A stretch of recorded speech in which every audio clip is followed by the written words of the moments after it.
Well, I can't thank you guys enough for being here today. This is awesome.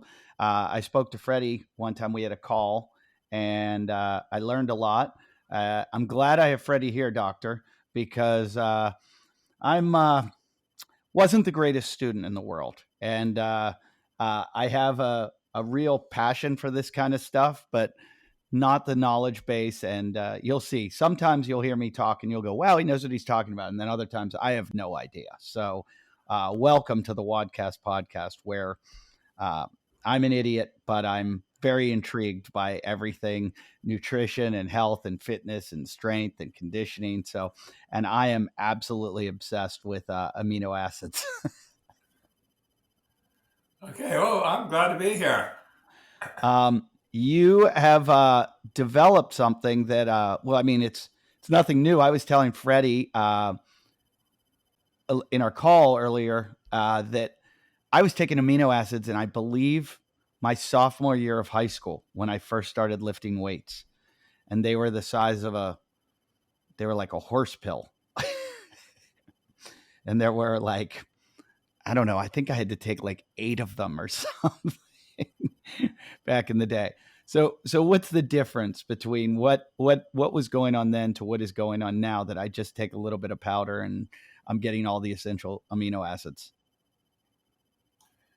I, I think what's evolved is a better understanding of the exact way that amino acids work in the body to promote the improvement of muscle function and muscle mass.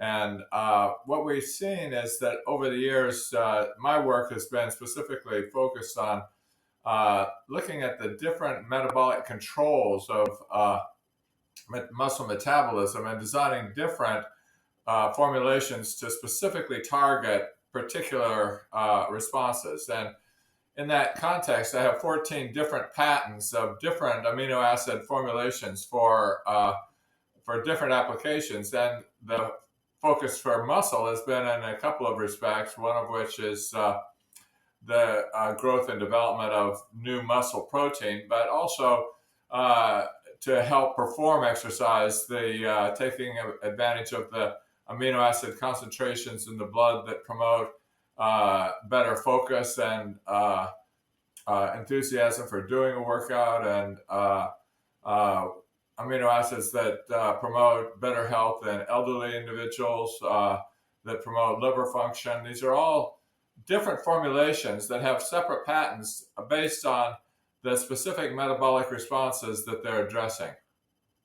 So when you do your studies and when you're developing an amino acid combination, what does an amino acid look like? Like if there's leucine or I don't know all the names of them, lysine or theanine, Uh, L-theanine. What does a amino acid, just break down one amino acid? What does it look like if you were to put it in, say, a petri dish or something, just for us to examine it? Is it is it a powder? Is it I can't imagine what it is. I have no idea. yeah, that's an interesting. Yeah, it kind of got me stumped there. That's an interesting question. I mean, if they're in a big enough quantity, they're going to be powders. So when we look at any of the products that we're talking about from the Amino Co, they're powders, and those are amino acids that have been isolated and then dried down so that they're in a pure powder form. So that's what we're looking at. And the best way to think about amino acids, I think, are that there's over 3,000 different proteins in the body. They're really the functional aspect of our body, and that the amino acids are really the building blocks that compose dietary that form the proteins in the body. So that we Sure. have 20 amino acids that can form different body proteins, and 11 of those are essential, meaning they're not produced in the body and that they have to be eaten to enable the normal protein metabolism in the body to go forward. And so they're small molecules that, when taken together, thousands of them together in a specific order, will constitute an intact protein. So I think what they look like is is the little building blocks that put together one entire protein. Okay, so are they extracted from animal protein? Is that where they're taken from? Well, there are different sources. I think one of the things that is really important for anybody that's interested in making use of products that are not currently used, the major source is, well, there are different sources, depending whether you want a vegan source or not. They can be synthesized by bacteria and isolated and done in a vegan way.